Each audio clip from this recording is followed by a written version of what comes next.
portion of the show where we typically call out the mistakes people made, but I need to take a minute before that, and in the spirit of happiness, with the attitude of gratitude, there were some pretty awesome things that went down last week. So let's talk about them.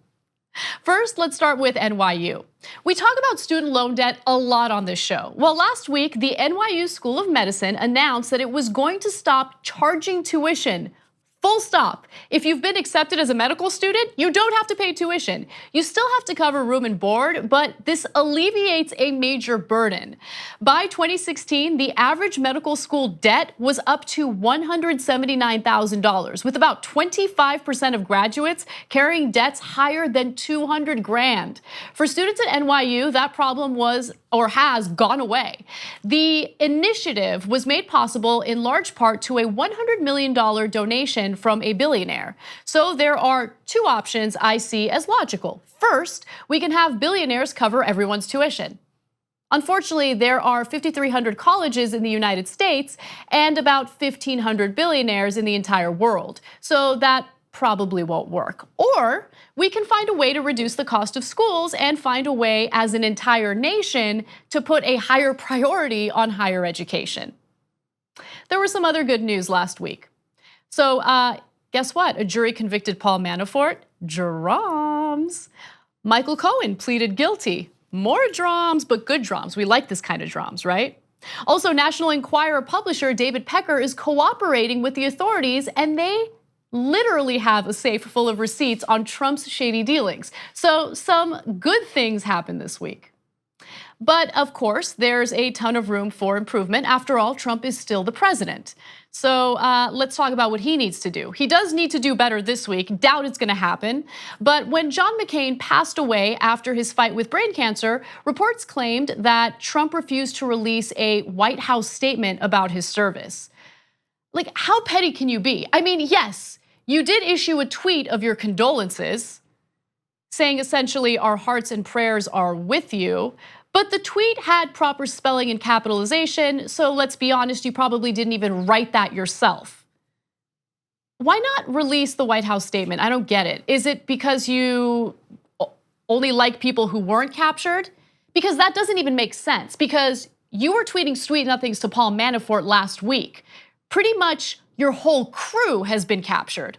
Manafort, captured. Flynn, captured. Michael Cohen essentially pleaded, captured.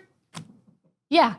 On a related note, Kelly Ward, Republican candidate for Senate in Arizona, you need to do better this week. When the McCain family made the announcement that John McCain was going to stop medical treatment, Ward was launching a bus tour.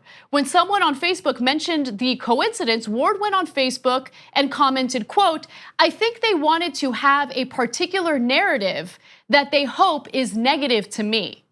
That's right. When the McCains announced that the senator was going to stop having treatment for his brain cancer, she thought it was a direct affront to her personally.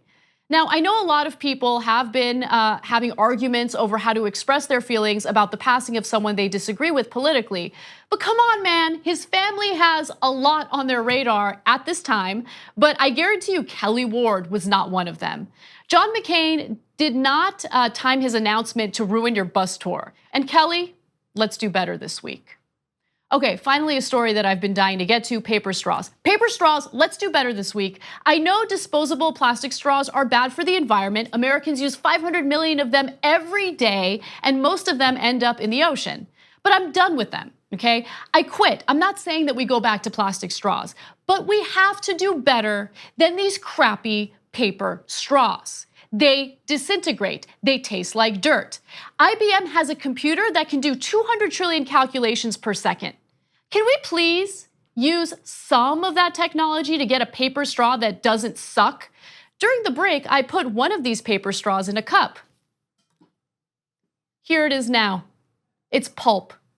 That's all I ask. So paper straws, let's do better this week. Did you know that TYT Network is now available on YouTube's new streaming platform, YouTube TV? Get access to full TYT episodes and exclusive shows by signing up for YouTube TV today.